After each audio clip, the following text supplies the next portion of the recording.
Bom, voltamos aos Estados Unidos para falar, claro, sobre o furacão Milton, que está muito perto de tocar o solo da Flórida. O nosso entrevistado agora é o jornalista Lombardi Júnior, que gentilmente nos atende. Tudo bem, Lombardi Júnior? Muito obrigado sempre por estar aqui conosco na Jovem Pan também. Eu tenho informação que você está em um hotel. Você fala especificamente de onde, você teve que deixar a sua casa, quais são as últimas informações e, obviamente, a apreensão por aí. Boa noite, bem-vindo. Boa noite, Tiago. Para você, para os amigos da Jovem Pan, exato. Estou em Orlando nesse momento, que é um dos focos do furacão Milton, para chegar depois que ele tocar o solo na cidade de Tampa, onde ele já está espalhando a invasão da água, né? Já se observa nesse momento pela rebarba do furacão antes mesmo dele tocar na Baía de Tampa, como é previsto, até mesmo de repente em Sarasota, como está sendo anunciado, um desvio, um breve desvio. Eu estou na região da International Drive, aqui na Kirkman Road, que é uma região bem centralizada de Orlando, onde provavelmente, segundo os especialistas, o fenômeno, né, a tempestade, deve chegar numa intensidade menor do que se previa anteriormente. Eu, na verdade, não resido aqui em Orlando, eu estou a trabalho, viemos para uma cobertura, para uma emissora de rádio brasileira aqui nos Estados Unidos, resido em Massachusetts, mas a atenção ela é redobrada porque nós estamos tratando, desde 1878, do furacão que é previsto como o pior de todos os tempos. Repito, algo parecido só em 1878, né, Tiago? Pois é, eu queria te perguntar o seguinte, você já mora há muitos anos aí nos Estados Unidos, em algum momento você viu um alarde tão grande para a chegada de um furacão? A gente tem um furacão emblemático que foi o Katrina, né? Você também se lembra muito disso, nós nos lembramos também. De que maneira as autoridades desta vez estão, claro, cada vez mais antecipadas, a tecnologia avança, o alerta contra os furacões é sempre mais amplo. De que maneira, pela sua experiência aí nos Estados Unidos, como é que você compara com a chegada de outros furacões, Lombardi? Olha, Tiago, para mim, incomparável. Desde que eu aqui cheguei, há cerca de 10 anos, eu não cheguei a pegar o Katrina, mas sim um resíduo do que aconteceu, especialmente na região de Orlando. Primeiro que Orlando não é um foco de furacão, Tampa sim e Miami. Os especialistas, inclusive o climatologista que é especializado em furacão, passou todo o dia conosco hoje, o Marcelo Ligabou, que inclusive já falou com a Jovem Pan, ele esteve com a gente até agora e foi para o olho do furacão. Ele diz insistentemente que jamais foi previsto um furacão dessa magnitude, principalmente chegando numa área populosa, porque invadindo Tampa e percorrendo a cerca de 80 milhas aqui de Orlando, numa área onde esses cones, como eles chamam os especialistas, espalham muita água, ele traz o oceano para dentro da cidade, espalhando água e enchentes, obviamente, e chuvas fortes com rajadas de vento. Eu nunca vi um alarmismo tão grande, inclusive teve a prefeita de Tampa, que tratou a situação como algo absolutamente preocupante, dizendo que quem ficasse na linha vermelha, que era a área de evasão, morreria. E isso está repercutindo, inclusive, aqui nos Estados Unidos de uma forma bem intensa. Bom, e a sua rotina aí de trabalho, então, né? Você está no hotel, talvez tenha um abastecimento mais tranquilo dos mantimentos, água, comida, claro. Por mais que você não esteja numa área em que o furacão pode causar estragos, como em relação às outras áreas, como que é a sua rotina por aí? Você consegue ir para as ruas? Está chovendo nesse momento? Venta forte? O que você pode relatar? Bom, eu até faria esse contato com você da área externa do hotel onde eu estou, mas impossibilitado eu fiquei porque o vento está muito forte, Tiago. Nós temos mais ou menos, nesse momento, rajadas de 46, eu até dei uma olhada antes da gente entrar ao vivo com você, 46 milhas de rajada. E o vento está numa velocidade aproximada, nesse momento, de 23 milhas. São coisas distintas, mas já é muito veloz, não é nada comum, especialmente aqui para a região. Então, não deu para ficar lá fora. O vento ele sopra na transversal, dificulta tudo. Bom, hoje o dia foi normal até às 5 da tarde. Às 5 da tarde, a prefeitura, através do Bud Dyer, que é prefeito aqui de Orlando, ele sugeriu que as pessoas parassem de circular. E agora, por exemplo, a gente está num momento de toque de recolher, que se estabeleceu desde as 8 da noite aqui, para nós de Orlando, e esse toque de recolher vai até às 10 da manhã, e isso se for a água, né? Porque o grande problema, Tiago, é o volume de água. São muitos lagos, e como os lagos eles espalham a água, e aqui nós estamos no Pampa, a questão geográfica ela determina isso, isso dificulta muito, né, a vida do morador aqui da região. Mas nós tivemos uma vida tranquila, com oscilação do tempo, choveu desde a madrugada, depois parou, agora não. As chuvas elas são contínuas e as rajadas também de vento, isso é o que dificulta, e provavelmente por volta de 00h20, aí vai se intensificar, que é onde realmente o furacão toca em Tampa e depois por volta de 1h30 da manhã ele chega em Orlando numa intensidade inferior, mas incomum para a região, Tiago.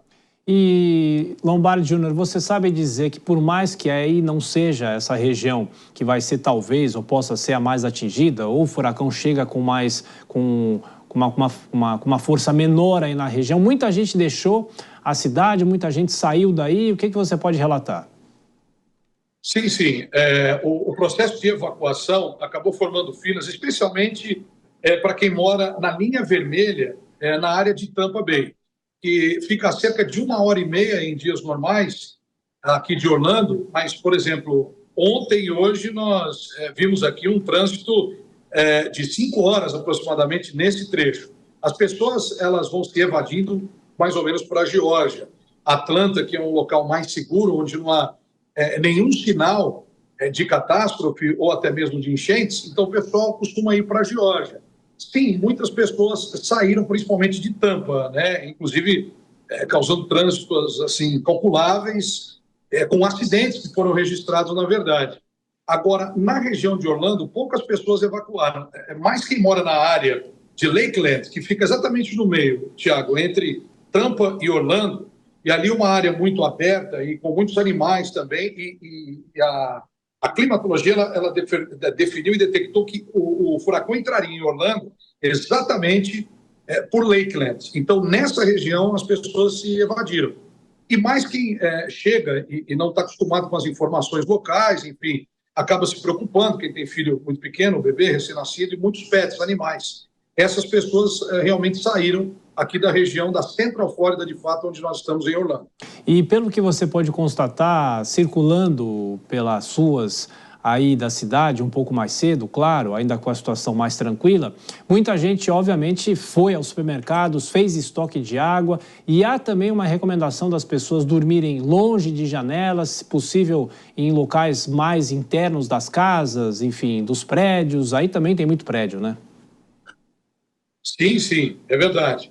Essa orientação foi dada de que as pessoas, principalmente nesse horário, por volta de 00h30, fiquem distantes das janelas, porque o impacto, o vento, que está estimado assim, a 00h30, ele pode chegar até 50 milhas, 55, já se falou até em 70 milhas, mas acho que agora não, porque o furacão foi rebaixado para a categoria 3 oficialmente, né, pelo NHC. Mas mesmo assim, Tiago, há esse perigo pelos estilhaços, né? Então, tem também aqui um dogma que passa fita na janela e tal. Isso, na verdade, o próprio Marcel Ligabot disse que não é recomendável, que as lâminas ficariam mais agudas e maiores, isso poderia ser uma arma mais letal. O estilhaço, pelo menos, se identifica que seria menor o prejuízo, a questão física, no caso, né? Então, o local mais apropriado para ficar, por conta do perfil das construções aqui, é o banheiro. O pessoal indica e orienta, inclusive amigos que moram há muitos anos aqui. Eu tenho um amigo, Paulo Corrêa, que está há 37 anos, inclusive está comigo aqui no hotel. Numa ocasião recente, ele ficou com a esposa dentro do banheiro e com a banheira cheia, porque se faltar água potável, a banheira seria um primeiro recurso. Então, todas essas orientações são dadas. O governador aqui, o Ron DeSantis, desde domingo, claro, quem acompanha a Jovem Pan sabe, vem informando em pílulas tudo isso, o que deveria ser uma cartilha do morador floridiano para receber uma catástrofe como essa, ainda mais da forma como ele aponta na sua chegada, né? Como jamais vimos, viu, Tiago? Bom, a gente está conversando com o jornalista Lombardi Júnior, que mora em Massachusetts, nos Estados Unidos, mas está em Orlando trabalhando. E eu atualizo a nossa audiência, o Lombardi, porque o furacão acabou de tocar no solo da Flórida, essa informação. Havia muita divergência em relação ao horário, qual horário que isso ia efetivamente acontecer. E é claro que agora a gente começa aquela torcida para que não haja tantos danos. E eu pergunto para você, pela sua experiência aí dos Estados Unidos também, as construções evoluíram muito nesses últimos anos. A gente recentemente viu o furacão Helene, muita gente relatando que um furacão emendando no outro. Isso, claro, desperta um temor da população, mas de que maneira que o país vai evoluindo também para enfrentar esse tipo de coisa? Foi muito bom você ter tocado nesse tema, Tiago. Hoje nós estávamos conversando com um construtor brasileiro, inclusive, que ajudou o governo hoje na retirada de resíduos de obras das pistas, das rodovias daqui, as highways, como são chamadas, numa convocação desses construtores. Há alguns anos atrás, isso muda, isso acaba tendo algumas alterações praticamente a cada 2, 3 anos, viu, Tiago? Por conta dos códigos dos construtores. Ele hoje conversou com a gente, Luiz Roberto, que é um construtor brasileiro que reside aqui e constrói aqui na região. Ele falou que os permits, que são, na verdade, as autorizações de obras, para você autorizar uma obra, hoje você passa por uma fiscalização muito mais profunda, exatamente porque os especialistas eles identificam que os furacões estão mais arrojados e as construções, elas para serem entregues para comercialização, elas passam também por permits mais difíceis. Veja, tem obra que fica aqui para ser aprovada, Tiago, por 2, 3 anos, independentemente de ser comercial, residencial, não importa. E é muito levado a sério pelas autoridades esse ponto de se autorizar uma obra para que ela possa estar em evolução com as catástrofes naturais, especialmente aqui na Flórida, por conta dos furacões. A última atualização foi há 2 anos, segundo esse amigo. Sim. E esse hotel que você está, a estrutura, a manutenção, o que você sabe dizer sobre isso? Também a forma como eles estão conversando com os hóspedes e há, claro, mantimentos suficientes. O que você podia falar sobre isso?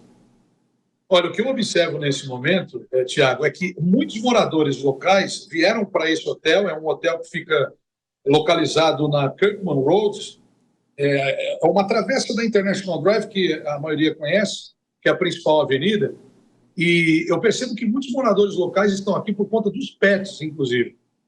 Muitos cachorros espalhados aqui. O governador, inclusive, permitiu tarifa zero para que as pessoas fiquem em hotéis, que são considerados abrigos mais resistentes nesse momento, principalmente das pessoas que moram nessa área de Lakeland, no meio do caminho entre Tampa e Orlando. E os moradores estão por aqui. O hotel absolutamente lotado, não há vagas. Sim, o hotel é seguro. São 8 andares nesse hotel que eu estou aqui, na região da International Drive, na Kirkman Road. E, repito, o hotel está completamente lotado e muitos moradores, americanos inclusive, que vieram para cá mais por conta dos bebês e dos pets e deixaram suas casas e por uma medida de segurança, né? E todos os hotéis estão assim, porque são, inclusive nessa região da International Drive, considerada um pouco mais alta, áreas de abrigos resistentes em relação à chegada de um furacão como esse.